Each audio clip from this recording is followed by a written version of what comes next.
Guys, this is Mr. Joshy J, and this is your preview to the Paul Ricard Grand Prix at France. So right, a crucial weekend this weekend for Mercedes. This is the start of a triple header. Mercedes have to bounce back this weekend. No excuses, because with back-to-back Grand Prix at Austria, you feel Red Bull are definitely favourites when it comes to the two races at Austria. So Lewis Hamilton, he'll be furious he made that mistake at the last Grand Prix at Baku, so he'll be looking to bounce back. And Valtteri Bottas needs a very, very strong weekend, because there's rumours that he could be replaced by George Russell. So it's really up to Bottas now to step it up and prove that he's still the right driver for Mercedes. So deep down, I know he's not the right driver for Mercedes, and George Russell should definitely be his replacement. But if Lewis Hamilton retires, if he wins his 8th world title this year, who on earth is going to take Lewis Hamilton's place? Could it be like Sebastian Vettel or someone? Would Mercedes want another German driver? But it all depends if Hamilton wins his 8th world title or not. I'm still confident he can. I still think he's the favourite. But it will be interesting to see if Hamilton does retire at the end of the season and he does win his 8th world title. Who will take his place? It's going to be interesting. But yeah, Max Verstappen obviously had that massive tyre failure, which is absolutely unacceptable by Pirelli. Stroll had a tyre failure as well.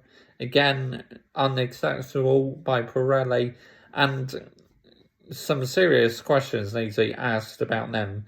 Because, as I said before, you cannot have cars crashing at 200 miles per hour, putting drivers' lives in danger. Absolutely unacceptable, and Pirelli needs to sort this out immediately. But yeah, big breaking news story. Yesterday was Esteban Ocon has signed a 3-year extension at Alpine, which, to be honest, I'm not surprised at all, because he's been so impressive so far this season. And also, unfortunately for Roman Grosjean, he's had his Mercedes test postponed because of travel restrictions and quarantine rules. But Mercedes said they're definitely going to reschedule it. So it's great to see Mercedes are sticking with their words. And McLaren, class acts by McLaren, they gave a fan a replacing cap because this McLaren fan was bullied at school and they literally destroyed his McLaren cap, and McLaren gave him a new one for nothing. Absolutely world-class gesture there from McLaren, and a world-class gesture from Mercedes to offer Roman Grosjean a chance of driving an F1 car again after that horrific accident.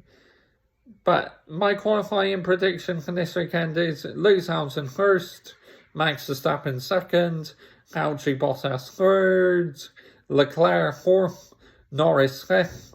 Going to be interesting to see how Ferrari get on this weekend back on a normal racetrack, because obviously at the street circuits they looked quite impressive, but back on a normal racetrack this will be a big test for Ferrari. And it's Paul Ricard track, not a fan of it at all. I find it a very boring race, just like Russia sometimes. But they have made alterations to this circuit at Paul Ricard, so hopefully, you know, it'd be a much better Grand Prix and more overtaking opportunities. But my race prediction is a Lewis Hamilton victory, Max Verstappen second, Valtteri Bottas third. So join me on Saturday for a qualifying review, and Sunday for the race review, and Monday for driver ratings. Now, I've had a couple comments saying that they prefer me to do the driver ratings and team ratings in a separate video.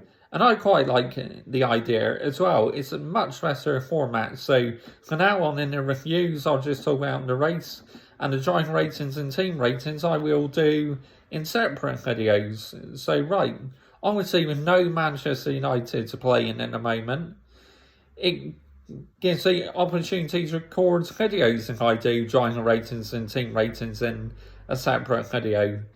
So comment your thoughts down below, who you think is favourite to win this Grand Prix, and what's your predictions for qualifying and the race. I will always reply.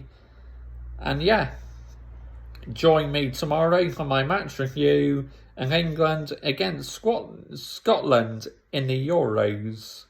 Bye bye.